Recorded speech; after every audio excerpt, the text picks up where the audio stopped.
সুলাইমান আলাইহিস সালাম কাদের নবী? বনু ইসরাইলের নবী, যিনি এই জেরুজালেম থেকে সারা বিশ্ব শাসন করেছিলেন। তার পিতা দাউদ আলাইহিস সালামও সারা বিশ্ব শাসন করেছেন এই জেরুজালেম থেকেই।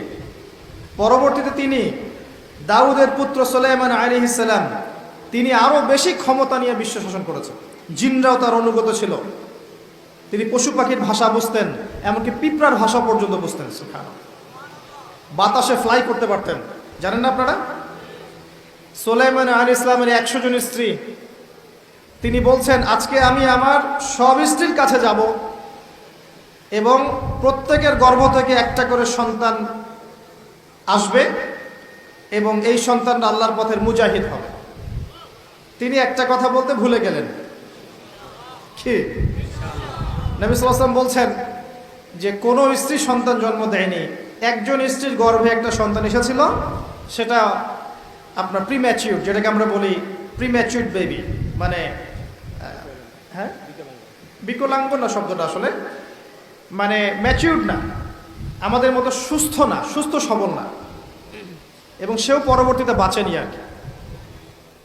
তো নবী সাল্লাল্লাহু আলাইহি ওয়াসাল্লাম বলছেন ওই দিন যদি সুলাইমান আলাইহিস সালাম ইনশাআল্লাহ বলতেন তাহলে তার কথাই সত্য হতো। ইনশাআল্লাহ ক্ষমতা বুঝতে পারছেন? যাই হোক, আল্লাহ পাক এই আয়াত নাজিল করার পরে নবী সাল্লাল্লাহু আলাইহি ওয়াসাল্লামকে এই 3টা প্রশ্নের উত্তর জানিয়ে দিলেন। আসহাবুল কাহাফের কি হয়েছিল আপনি এই সূরার প্রথম দিকে পাবেন, প্রথম 2 পৃষ্ঠার মধ্যেই পাবেন।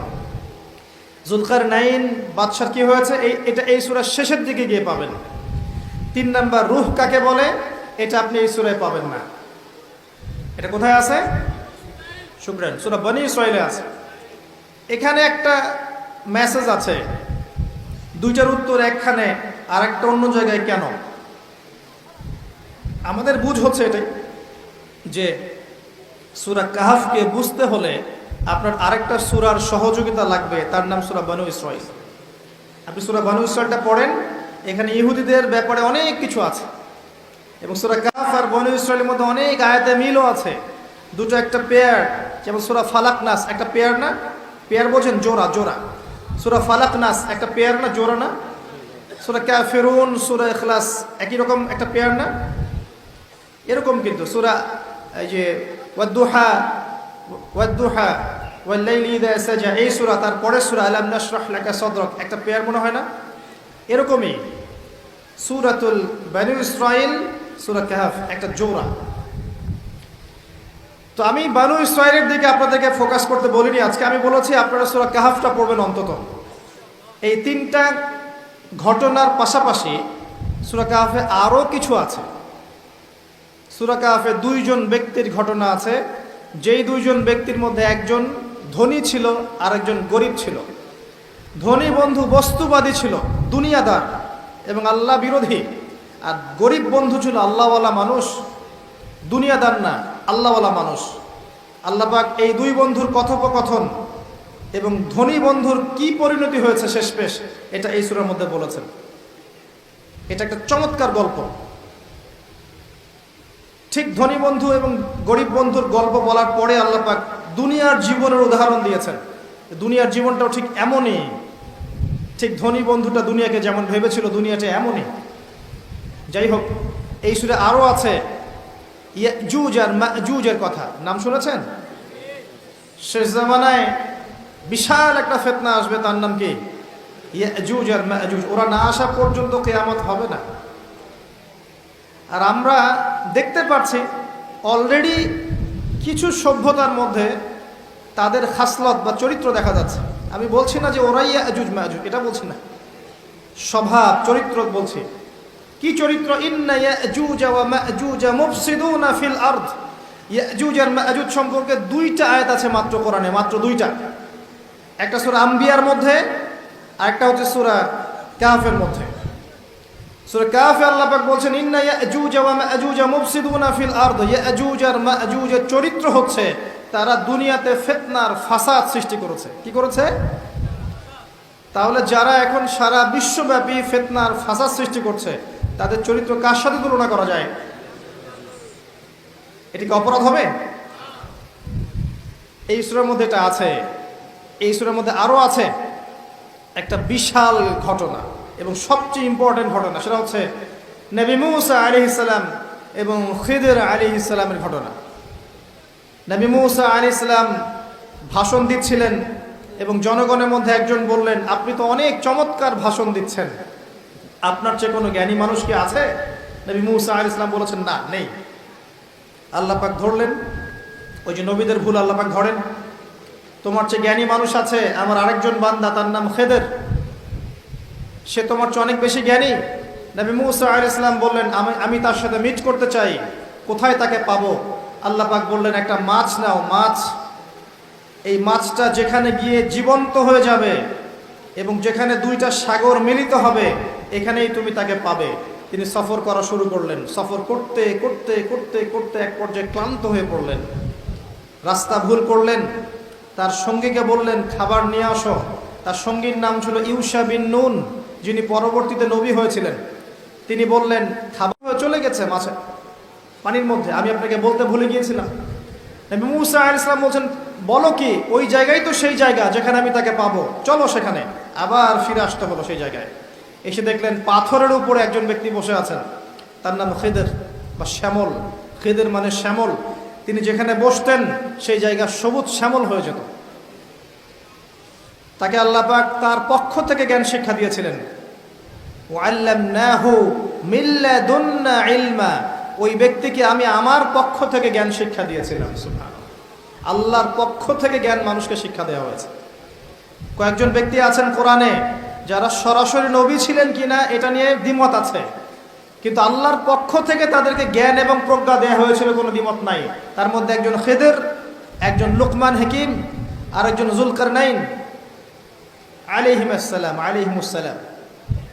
আসুন, খিদর আলাইহিস সালামকে গিয়ে নবী মূসা আলাইহিস সালাম বলছেন, হাল আত্তাবিউকা আলা আন তুআল্লিমানি মিম্মা উল্লিমতা রুশদা, আমি কি তোমার ইত্তেবা করতে পারি এই শর্তে যে আল্লাহ আপনাকে যে জ্ঞান শিখিয়েছেন সেটা আমাকে শেখাবেন? খিদর আলাইহিস সালাম বললেন, ইন্নাকা লান তাস্তাতিআ মা'ইয়া সাবরা, তুমি আমার সাথে ধৈর্য ধরতে পারবে না। নবী মূসা আলাইহিস সালাম বললেন, সাতাজিদুনি ইনশাআল্লাহু সাবিরান ওয়ালা আ'সি লাকা আমরা, ইনশাআল্লাহ আমি ধৈর্য ধরবো, আমাকে আপনার কাজে বিঘ্ন সৃষ্টিকারী পাবেন না। ঠিক আছে, ইনশাআল্লাহ বলেছো, চলো এখন।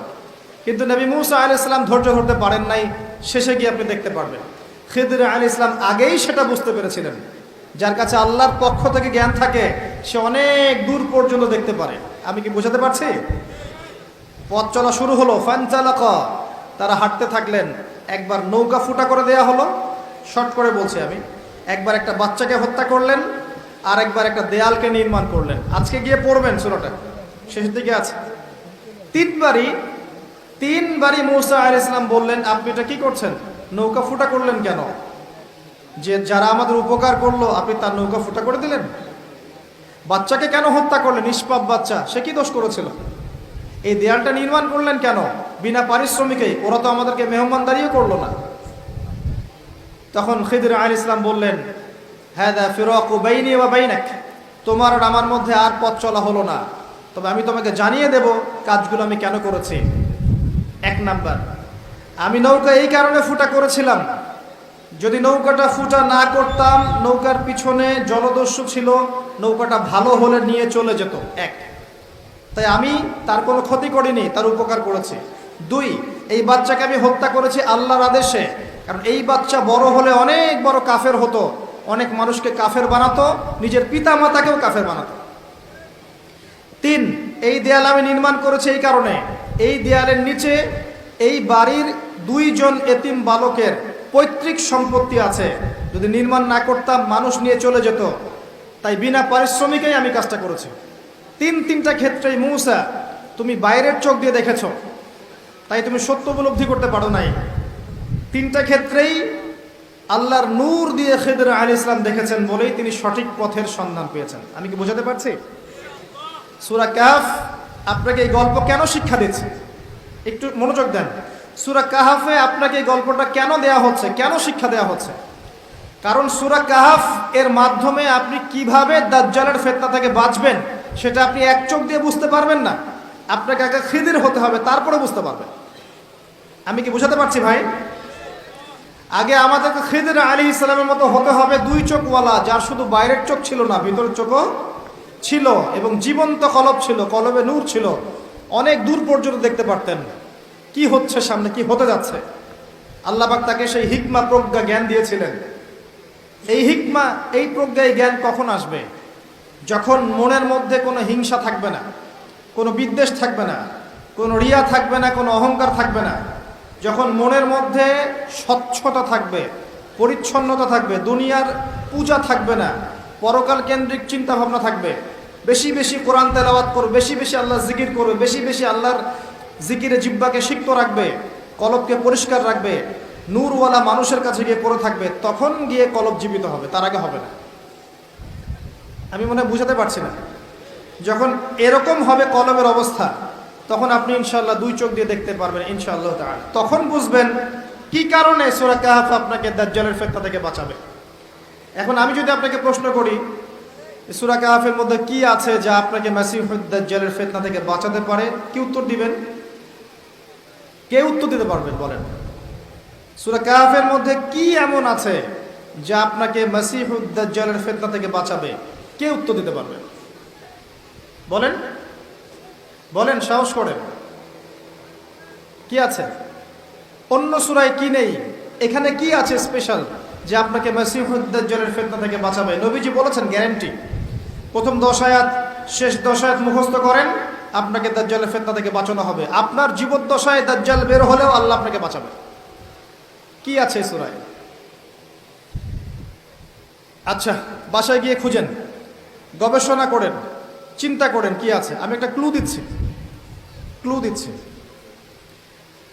আসহাবুল কাহফ, আসহাবুল কাহফ, এই গুহাবাসী, এই 7 জন বা 9 জন যুবক, তাদের গল্পের মধ্যে সেই শিক্ষা আছে, সেই কারণ আছে, যেই কারণ আপনাকে দাজ্জালের ফিতনা থেকে বাঁচাবে সূরা কাহফের মাধ্যমে। বাকিটা আপনি খুঁজে নিতে পারবেন? সাহস নাই? সহজ করে দিচ্ছি, কারণ আমাদের বক্তব্য অনলাইনে যাচ্ছে, তারাও দেখবে। আসহাবুল কাহফ এমন একটা সমাজে বাস করতেন, যেই সমাজটা ছিল দাজ্জালের ফিতনার মতোই। সেখানে শিরক ছিল, সেখানে সুদ ছিল, জেনা ছিল, ব্যভিচার ছিল, মূর্তি পূজা ছিল, ফিতনা ছিল, ফাসাদ দিয়ে ভর্তি।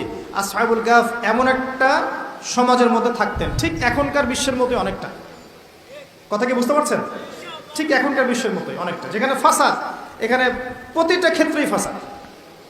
শিরিক আছে, হারাম আছে, জুয়া আছে, দুর্নীতি আছে, আপনার মুসলিমদের বিভক্তি আছে, বেদাত আছে, সুদ আছে, ঘুষ আছে, দুর্নীতি আছে, জেনা আছে, ব্যভিচার আছে, কি নাই? সব আছে। কি নাই? নাই কি বলেন তো? সমকামিতাও আছে, মেয়েও মেয়েকে বিয়ে করতে চায় এখন। এরপরে কি হবে জানেন? এরপরে কি হবে? আচ্ছা, আমার লেকচার আপনারা আগে শোনেন নাই কখনো? সমকামিতার কথা বলেছিলাম, আর পরের স্টেপটাও বলে যাচ্ছি, শোনেন। ফেমিনিস্ট রেভলিউশনের মাধ্যমে নারী পুরুষের এই যে আমরা একাকার একটা ফ্রি মিক্সিং করেছি না, এগুলোর মধ্য দিয়ে আস্তে আস্তে আস্তে আস্তে নারীর সম্মান কমে গেছে, 1 নাম্বার। 2 নাম্বার, বৈবাহিক সম্পর্কগুলো ঠুনকো হয়ে যাচ্ছে দিন দিন। জেনা বেড়েছে, ধর্ষণ বেড়েছে, ব্যভিচার বেড়েছে। আস্তে আস্তে আস্তে আস্তে দেখবেন মেয়েদের প্রতি আকর্ষণ কমে গিয়ে ছেলে ছেলেকে বিয়ে করা শুরু করবে, মেয়ে মেয়েকে বিয়ে করা শুরু করবে। নবী সাল্লাল্লাহু আলাইহি ওয়াসাল্লাম বলেছেন, আমার উম্মতের মধ্যে সমকামিতা ব্যাপকভাবে ছড়িয়ে না পড়া পর্যন্ত কিয়ামত হবে না। কি বুঝলেন?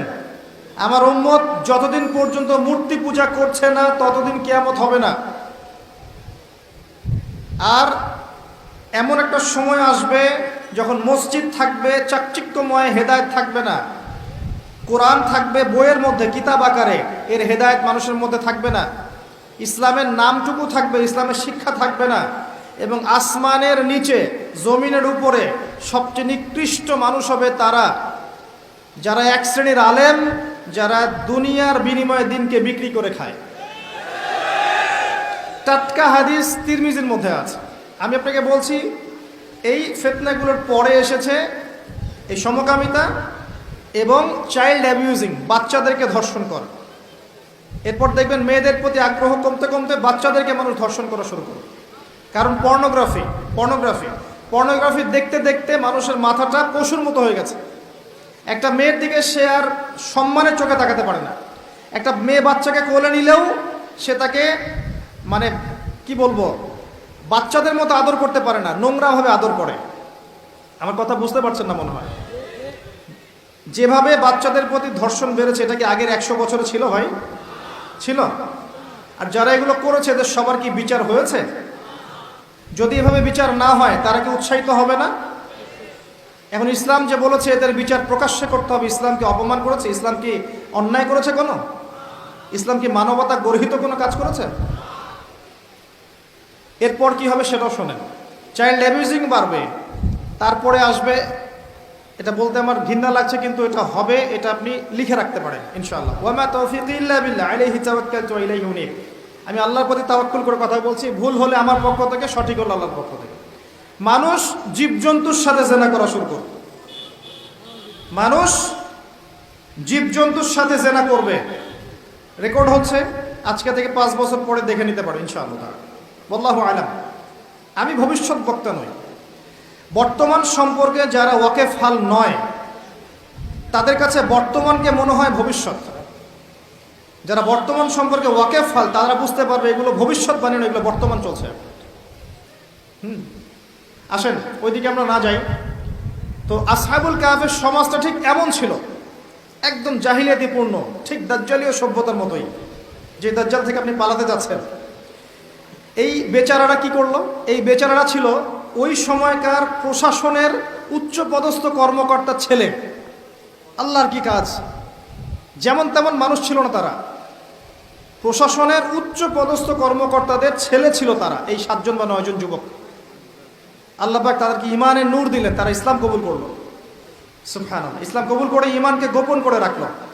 গোপন করে রেখে তারা ভিতরে ভিতরে দাওয়াতি কাজ করত। এক পর্যায়ে মানুষ যখন জেনে ফেললো যে তারা মুসলিম হয়ে গেছে, তখন তাদেরকে রাজদরবারে নিয়ে আসা হয়েছে। আলটিমেটাম দেওয়া হচ্ছে 3 দিনের মধ্যে ধর্ম ত্যাগ করতে হবে, না হলে তোমাদের গর্দান উড়িয়ে দেওয়া। বুঝতে পারছেন কোথায়? এই বাচ্চার নাম ছিল দাকিয়ানুস। কি নাম? দাকিয়ানুস। এই বাচ্চা আলটিমেটাম দিল। তো তারা কিন্তু ওই সমাজের মধ্যে কোনো জঙ্গিবাদী কর্মকাণ্ড করলো না, কোনো সন্ত্রাস ছড়ালো না, তারা কিন্তু কোনো বিদ্রোহ করলো না। তারা আস্তে করে ওই সমাজ থেকে চলে গেল। ওই সমাজ থেকে চলে গেল, হিজরত করে চলে যাচ্ছে হয়তো কোনো একটা জায়গায়। কোথায় যাচ্ছে আল্লাহ পাক সেটা বলেননি যে কোথায় যাচ্ছিল তারা। আল্লাহ পাক শুধু বলেছেন যে তারা এখান থেকে ফিতনা থেকে বের হয়ে, ফিতনাময় পরিবেশ থেকে বের হয়ে, সাথে একটা কুকুর ছিল, কুকুর, এই কুকুরকে নিয়ে তারা চলে যাচ্ছে, বাড়ি ঘর সহায় সম্পত্তি সব ছেড়ে দিয়ে ঈমান নিয়ে কোথাও চলে যাচ্ছে এই ফিতনাময় পরিবেশ থেকে অনেক দূরে, ডিসকানেক্টেড। যেতে যেতে রাত্রেবেলা একটা গুহার মধ্যে আশ্রয় নিয়েছে। রাত্রেবেলা ঘুম এসেছে, ক্লান্ত হয়েছে, একটা গুহার মধ্যে আশ্রয় নিয়েছে। ব্যাস এই গুহাতেই ঘটনা। আল্লাহ পাক 309 বছর ঘুম পাড়িয়ে রেখে দিয়েছে। কথা বুঝতে পারছেন? এরপরে তারা যখন জাগনা পেল, আল্লাহ পাক 309 বছর পর যখন জাগ্রত করলেন, উঠে তারা বলছে একজন একজনকে যে কাম লাবিসতুম, কতদিন ঘুমিয়েছিলাম? একজন বলছে লাবিসনা ইয়াওমান আও বা'দা ইয়াওম, একদিন ঘুমিয়েছি বা একদিনে কিছু অংশ ঘুমিয়েছি। আর একজন বলছে রব্বুকুম আ'লামু বিমা লাবিসতুম, আল্লাহই ভালো জানে আমরা কতদিন ঘুমিয়েছি। যাই হোক, এই মুদ্রাগুলো নাও, এই মুদ্রাগুলো নাও, নিয়ে বাজারে যাও, বাজারে গিয়ে ফালিয়ানজুর আইয়ুহা আসকাতু আমা, দেখো যে পবিত্র খাবার কোনটা আছে নিয়ে আসো, আমরা ক্ষুধার্ত। ঘুম থেকে উঠে এতটুকু বলেছে আমরা ক্ষুধার্ত, আমরা কতদিন ঘুমিয়েছিলাম, ব্যাস এতটুকু। আর তারা তো জানে যে আমরা এই পথ দিয়ে এসেছি গতকাল, কবে? তারা তো জানে না 309 বছর পার হয়ে গেছে, জানে? তাই মুদ্রা দিয়ে পাঠাচ্ছে, যাও খাবার নিয়ে আসো, ক্ষুধা লাগছে। কতদিন ঘুমিয়েছিলাম সেটা নিয়ে পরে ডিসকাস করা যাবে, আগে খাই, আগে ক্ষুধার্ত, আগে খাই।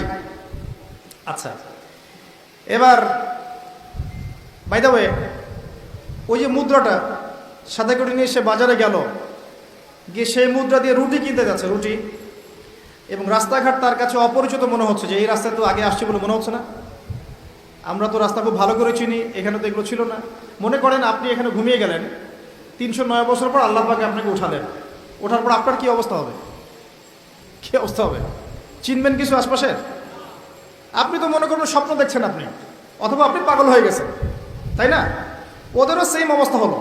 এই বেচারা যে বাজারে গিয়েছে মুদ্রা নিয়ে, ওর তো অবস্থা খারাপ। কি অবস্থা, আমি কোথায় আসলাম? যাই হোক, মুদ্রা দিয়েছে, রুটি কিনতে চাচ্ছে। এবার মুদ্রাটা দেখে রুটিওয়ালা বলছে যে এই গুপ্তধন কোথায় পাইছো ঠিকঠাক বলো, নাহলে কিন্তু পুলিশের হাতে তুলে দেবো। গুপ্তধন কোথায় পাইছো? এ বলে যে কিসের গুপ্তধন, আমরা এখানকার প্রশাসনের ছেলে, এইটা আমাদের টাকা, গুপ্তধন পাবো কোথায়? গতকালকে এখান থেকে বের হয়েছি, গুহায় রাত কাটালাম, আজকে চলে আসি। এ বলছে পাগল হয়ে গেছে, এখানে তো দাকিয়ানুস বাদশার সিলমোহর দেওয়া আছে, আর দাকিয়ানুস বাদশা তো 300 বছর আগে মারা গেছে, আমাকে পাগল মনে করো? এগুলো বলছে সে। এবার চিন্তা করেন ওই ব্যক্তির কি অবস্থা। কথা কি বুঝতে পারছেন? ঘটনা কি মজার না? অ্যামেজিং ব্যাপার। আল্লাহ পাক তাই বলছে, আম হাসিবতা আন্না আসহাবাল কাহফি ওয়ার রাকিম কানু মিন আয়াতিনা আজাবা। হে নবী, আপনি কি ভেবেছেন আসহাবুল কাহফের ঘটনাটা অদ্ভুত বিস্ময়কর ঘটনা ছিল? আসলেই তাই ছিল, আসলেই তাই ছিল। একটু ক্লু দিই আপনাকে, মাথায় একটু নাড়া দেই। 309 বছর পরে একটা মুদ্রা নিয়ে বাজারে গিয়েছে। কত বছর পরে? তো 309 বছর ওই মুদ্রা পকেটে নিয়ে ঘুমানোর পরেও সেই মুদ্রার মান কিন্তু কমে যায়নি। আমি কি বুঝাতে পারছি? 309 বছর ওই মুদ্রা পকেটে নিয়ে ঘুমানোর পরে মুদ্রার মান কিন্তু কমে যায় নাই, টাকার মান কিন্তু কমে যায়নি। আমার পকেটে কয় টাকা আছে দেখি। বেশি টাকা নাই ভাই, একটা 1000 টাকার নোট দেখতে পাচ্ছি। এটা নিয়ে আমি যদি 300 বছর ঘুমাই, 300 বছর পর এই 1000 টাকার মান কি 1000 টাকা থাকবে? কোথায় যাবে সেই মান? এই 1000 টাকা উপার্জন করতে আমাকে যে শ্রম এবং সময় দিতে হয়েছে, যদি এর মান কমে যায় তাহলে সেই শ্রম এবং সময় কি নষ্ট হবে না? তাহলে আমার শ্রম এবং সময় কে চুরি করে খাচ্ছে? আমি কি বুঝাতে পারছি না? 309 বছর ঘুমিয়ে থাকার পরেও তাদের মুদ্রার মান কমে যায়নি।